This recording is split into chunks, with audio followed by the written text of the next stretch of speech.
አርእስተ ዜና የሃይማኖት ተቋማት ጉባኤ ሰብሳቢ የሆኑት ቀሲስ ታጋይ ታደለ ቤተክርስቲያን አይወክለኝም ስትል ውሳኔዋን አስተላለፈች። እንዴት? ዝርዝሩ በእጃችን አለ። የአዊ ሀገረ ስብከትን በሊቀ ጳጳስነት ይመሩ የነበሩትና በቅባት እምነት እየተጠረጠሩ የነበሩት ብፁዕ አቡነ ቶማስም ከሀገረ ስብከታቸው ታግደዋል። ቋሚ ሲኖዶስ ጠጠር ያሉ ውሳኔዎችን አስተላልፏል። በዝርዝር መረጃችን እኚህንም እናመላክታችኋለን። ከሽመልስ አብዲሳ ቢሮ ያፈተለከው መረጃም ሾልኮቷል። መረጃውን ሰፋ አድርገን ይዘናል። ላይክና ሼር በማድረግ መረጃውን እስከ መጨረሻው ድረስ እንድትከታተሉ እየጋበዝን ኦርቶ ኒውስን ቤተሰብ ሁኑ በማለት ወደ ዝርዝር ትንታኔዎቻችን እናመራለን።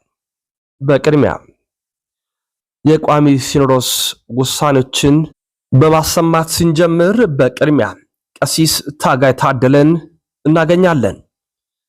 በታላቋም በሐዋርያዊቷም በቀኖናዊት በጥንታዊትና በብሔራዊቷም የኢትዮጵያ ኦርቶዶክስ ተዋሕዶ ቤተክርስቲያን ውክልና ለኢትዮጵያ የሃይማኖት ተቋማት ጉባኤ ጠቅላይ ጸሐፊነት ተመድበው ሄደው በዚያም አንቱታን አትርፎ የነበረው በአርሲ በሚጨፈጨፉ ኦርቶዶክሳውያን ሞት ላይ ከቀሲስ ዳዊት ጋር በመሆን በአሩሲ በሃይማኖት ምክንያት የሞተ የለም በሚል ዝነኛና የወከለችውን ኦርቶዶክሳዊት ቤተክርስቲያን አንገት ያስደፋው ሊቀ ትጉሃን ቀሲስ ታጋይ ታደለ በትናንትናው ዕለት የተሰበሰበው ቋሚ ሲኖዶስ የሰጠውን ውክልና ሙሉ በሙሉ ማንሳቱም ተሰምቷል። በቀጣይ ቤተክርስቲያኒቱን ማን እንደሚወክል ባይታወቅም የትናንቱ የቋሚ ሲኖዶስ ስብሰባ ትንሽ ጠጠር ደፈርም የሚል እንደሆነ ታይቷል። ከአዲስ አበባ ሀገረ ስብከት ሊቀ ጳጳስ ከአቡነ ሕርያቆስና ከስራ አስኪያጃቸው ቀጥሎ ውክልናው የተነሳው የቀሲስ ታጋይ ውክልና መሆኑም ተሰምቷል።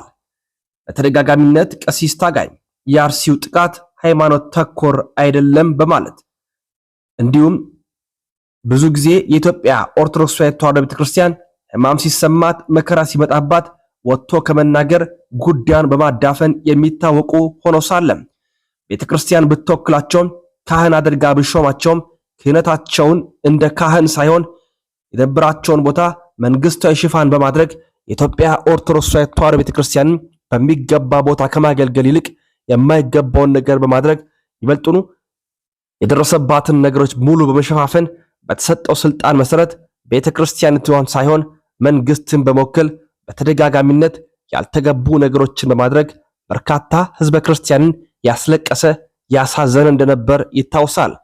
በስተመጨረሻም ቢውልም ቢቆይም ቤተክርስቲያኒቷ ግን ውክልናዋን ሙሉ በሙሉ ማንሳቷ በበርካታ ክርስቲያኖች ዘንድ አሁን ሲኖዶሱ እየነቃ ነው የሚያስብል ነገር እንዲታይ አድርጓል።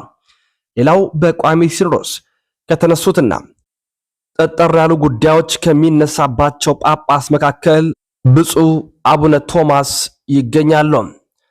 የቅባት ሃይማኖትን በጎጃም ምድር በማስፋፋት አውደ ምሕረት ላይ ጭምር ትምህርት መስጠት የጀመሩትና ከብፁዕ አቡነ ዘካርያስ ብርቱ ተቃውሞ የገጠማቸው አቡነ ቶማስ በቋሚ ሲኖዶስ ስብሰባ ላይ እንዲነሱ ከተደረጉና እንደ ጋምቤላው ብፁዕ አቡነ ሩፋኤል ከምስራቅ ጎጃም ሀገረ ስብከት ሊቀ ጳጳስነት ተነስተው በማረፊያ ቤታቸው እንዲቀመጡ መደረጋቸው ተሰምቷል። ምስራቅ ጎጃምን በቅባት ሃይማኖት እንዲበከል በማድረጉ በኩል አቡነ ቶማስ ብቻቸውን ተጠያቂ አይደሉም፣ አይሆኑምም። ከአቡነ ቶማስ በፊት የነበሩት ብፁዕ አቡነ ማርቆስ በብዙ ሰርተውበት በጎጃም ኦርቶዶክሳውያን የተዋሕዶ ልጆች ብርቱ ተጋድሎ ነው ከምስራቅ ጎጃም እንዲነሱ የተደረጉት። አሁን የሲዳማ ሀገረ ስብከት ሊቀ ጳጳስ የሆኑት አቡነ ዮሴፍ በተመደቡ ጊዜ ምስራቅ ጎጃም በቆጋ ተክለ ሃይማኖት ገዳም የቅባት መነኮሳት ተሰብስበው ፓትርያርክና ጳጳሳት መርጠው ያስቀመጡት። ኋላ ነገሩ ሲጠራ ምን ቢሆን ጥሩ ነው? አቡነ ዮሴፍ ወደ ሲዳማ ከመመደባቸው በፊት እዚያ ጎጃም እያሉ ፓትርያርክ ይሁን ምክትል ፓትርያርክ ከሆኑት መካከል አባ ሄኖክ የሚባሉ የአቡነ ዮሴፍ አጎት ናቸው ይባሉላቸዋል። በዚሁም ጎጃም በቅባት እምነት እንድትዋጥ ካደረጉት አስተዋጽኦ አላቸው ተብለው ከሚጠረጠሩትም የሲዳማ ሀገረ ስብከት ሊቀ ጳጳስ የሆኑት አቡነ ዮሴፍም ይገኙበታል የሚል ሐሳብም አለ። ቢሆንም ቅሉ የፍኖተ ሰላሙ ብፁዕ አቡነ ዘካርያስ የአረጋዊው ድካም ፍሬ አፍርቷል። ብቻቸውን ነበር ቅባቶችን ገጥመው የነበሩት። በመጨረሻም ግን ቋሚ ሲኖዶሱ አቡነ ቶማስን ልክ እንደ አቡነ ሩፋኤል በማረፊያ ቤታቸው እንዲቆዩ አድርጓል። አረጋዊ ሊቀ ጳጳስ ብፁዕ አቡነ ዘካርያስ ኑ እንወቃቀስ፣ ቤተክርስቲያን የእውነት ቤት ናት፣ የተዋህዶ እምነት በምን የሚያሻማ አንዳች ጥርጥር የሌለባት አስተምህሮ ናት፣ ኑና እንወቃቀስ በማለት አንድም ደብዳቤ ሁለትም በቃል ሶስትም በሀገረ ስብከታቸው በመምህራን ደረጃ እንዲነገርና የቅባትን እምነት የሚያራምዱ ጳጳሳትን ሁሉ በቀጥታ መጥተው እንዲነጋገሩ ጥያቄ ማቅረባቸው ይታወሳል። በእርግና ጊዜያቸው የደከሙበትን ፍሬ በማየታቸው እጅግ ደስ ቢላቸውም በርካታ ኦርቶዶክሳውያንም የብፁዕ አባታችን የብፁዕ አቡነ ዘካርያስ ታላቅ ተጋድሎን በማየታቸው ሐሴት ተሞልተዋል። በመሆኑም የቅባትን እምነት በጎጃም ምድር ሲያስፋፉ የነበሩት አቡነ ቶማስ ታግደው በ5 ኪሎ በማረፊያ ቤት ከአቡነ ሩፋኤል ጋር ይገኛሉ።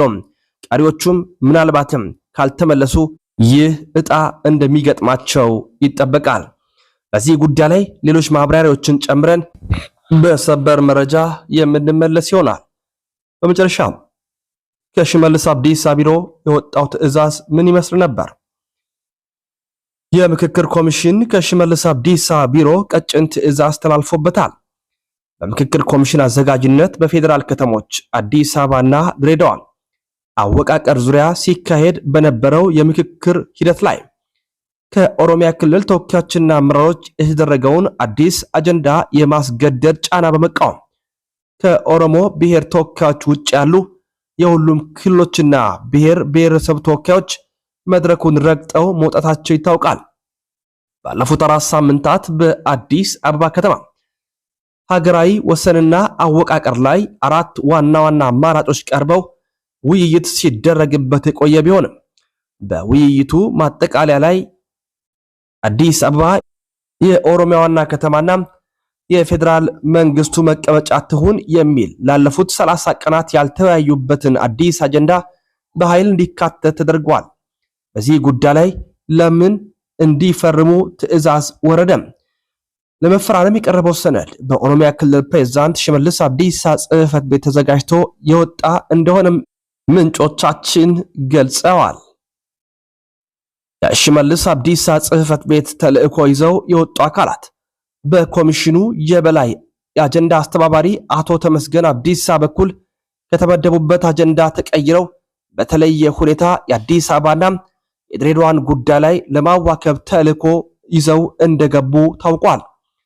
በተጨማሪም አቶ ተመስገን አብዲሳ ከኦሮሚያ ክልል ከፍተኛ አመራሮች ማለትም ከዶክተር አብዱል አዚዝ ዳውድ የፕሬዝዳንት ጽሕፈት ቤት ኃላፊ፣ ከአቶ ኃይሉ አዱኛ የኮሚኒኬሽን ኃላፊና ከአቶ ጎዩ ዋሪዮ የፍትህ ቢሮ ኃላፊ ጋር በመሆን ለኮሚሽኑ መመሪያ ማስጠንቀቂያን በመስጠት ተሳታፊዎች በግድ እንዲፈርሙ ከፍተኛ ጫና ሲያደርጉባቸው እንደነበር ተጋልጧል። በተለይም ከአማራ ክልል የመጡ ተወካዮች ተሳታፊዎች የቀረበውን ጫና በመቃወም ከፍተኛ ተቃውሞ ያሰሙ ሲሆን አንዳንዶቹም ከኦሮሚያ ክልልና ከክብርት አዳነች አቤቤ አስተዳደር የተላኩ የደህንነት አባላት ክትትልና ወከባ የተደረገባቸው መሆኑን ገልጸዋል። በመጨረሻም ተሳታፊዎቹ ከሽመልስ አብዲሳ ቢሮ የተላከውን ሰነድና ትዕዛዝ ከአንድ ወገን የተጫንን ሰነድ አንፈርምም በማለት መድረኩንና ግቢውን ጥለው መውጣታቸው ታውቋል። በሌሎች መረጃዎች እንመለሳለን። እስከዚያ ድረስ ተሰነባበትን። መልካም ቆይታ ይሁንላችሁ።